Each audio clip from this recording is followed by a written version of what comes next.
In 1973, the CIA ordered the destruction of thousands of classified files. Not archived, not sealed, destroyed. They were connected to MKUltra, a program the agency had never publicly admitted.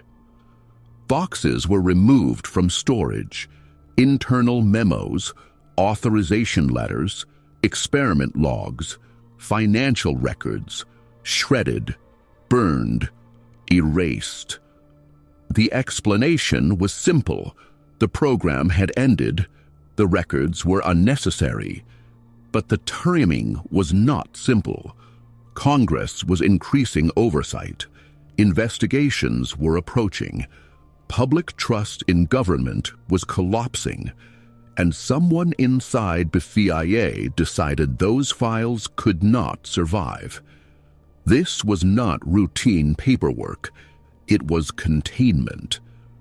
Years later, a mistake would reveal that not everything had been destroyed. The program was real, the experiments happened, but the full record was erased. The question is not whether MKUltra existed. The question is why so much of it had to disappear. MKUltra began in 1953.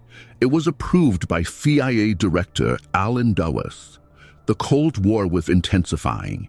American intelligence feared that foreign governments were experimenting with psychological manipulation, interrogation techniques, behavioral conditioning, drug-assisted influence.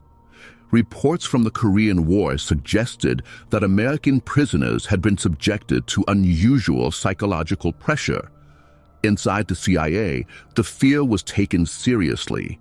If mind control was possible, the United States needed to understand it first. MKUltra became the umbrella name for a network of experiments. It was not a single laboratory. It was not one scientist. It grew into more than 150 sub-projects. Some operated in universities, some in hospitals, some in private research facilities. Many researchers did not know who was funding their work. Money flowed through frank organizations. Foundations were used to hide government involvement. Paper trails were intentionally minimized. Compartmentalization was strategic. If one project was exposed, others could remain hidden. LSD became central to the program. At the time, the drug was still poorly understood. The CIA wanted to know, could it alter perception? Could it weaken resistance? Could it create compliance? Some subjects volunteered, others did not. Some believed they were participating in legitimate research, others were never informed. They were dosed, observed, recorded. Sleep deprivation was tested, hypnosis was studied, isolation techniques were explored. The goal was not medical progress, it was leverage. Intelligence agencies do not experiment for curiosity, they experiment for advantage. By the late 1960s, the political climate had shifted. Public trust in institutions was declining. The Vietnam War damaged credibility. The Pentagon Papers exposed deception. Watergate would soon reveal abuse of executive power. Oversight intensified. Congress began demanding transparency from intelligence agencies. Programs that once operated quietly were now vulnerable. And MKUltra was particularly exposed because documentation existed. Funding records, operational summaries, authorization memos. Documentation creates history, but documentation also creates liability. And liability becomes dangerous when public trust collapses. In 1973, Richard Helms prepared to leave his position as Director of Central Intelligence. Before stepping down, he issued an instruction: destroy the MKUltra files. The explanation later described the destruction as administrative. The program was inactive. The records were obsolete. But destruction on that scale is rarely casual. Thousands of documents were eliminated. Operational reports, budget summaries, internal correspondence, sub-project outlines, authorizations. It was not selective trimming, it was systematic removal. And it happened as congressional oversight was expanding. Destroying documents before investigation limits exposure. Destroying them after creates scandal. The files were removed before full public scrutiny began. For a moment, it appeared effective. Without documentation, there would be no detailed investigation. Without detailed investigation, there would be limited accountability. But the destruction was not complete. Approximately 20,000 financial documents survived. They were stored in a separate records facility, misfiled, overlooked, forgotten. Those documents did not contain the full operational blueprint, but they contained enough. They showed payneck trails. They revealed institutional connections. They confirmed that MKUltra was structured, funded, authorized.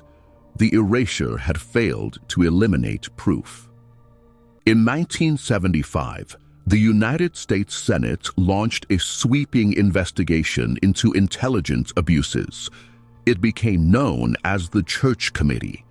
Its mandate was broad. It examined covert programs that may have violated legal boundaries. Eventually, MKUltra surfaced. Investigators requested documentation. They were informed that most of the files had already been destroyed. That admission alone raised suspicion. Why destroy records from a program that had supposedly ended? Why remove archives just as oversight increased? During Senate hearings in 1977, CIA officials acknowledged the existence of MKUltra. They admitted experimentation. They admitted file destruction. But without complete records, many details were unrecoverable. Names were missing. Methods were incomplete. Full outcomes were unclear. The destruction had achieved something. It had limited reconstruction. Several explanations remain possible: legal exposure, political fallout, institutional preservation. There is also another possibility: continuity. If certain research programs continued under new classifications, preserving old records would create traceable links. Destruction removes lineage. Officially, MKUltra ended, but absence of documentation makes independent verification impossible. The surviving 20,000 documents represent only a fragment of what once existed. We know funding structures. We know techniques were explored. We know experimentation occurred. But we do not know the complete scope. We do not know the total number of subjects. We do not know how many sub-projects extended beyond official oversight. Absence creates ambiguity. Ambiguity protects institutions, because what cannot be fully proven cannot be fully prosecuted, and what cannot be fully reconstructed cannot be fully judged. Destroying the files did not erase MKUltra. The program is acknowledged. Its existence is documented, but the full scope cannot be reconstructed. The destruction achieved something subtle. It transformed MKUltra from a complete archive into a fragmented narrative, confirmed but incomplete. Thousands of documents are gone. 20,000 survived. The rest exists only as absence, and absence is difficult to investigate. In intelligence work, secrecy protects operations, but destruction protects institutions.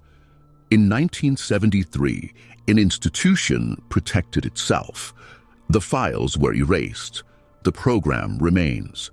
But the complete story may never be known, and that may have been the objective.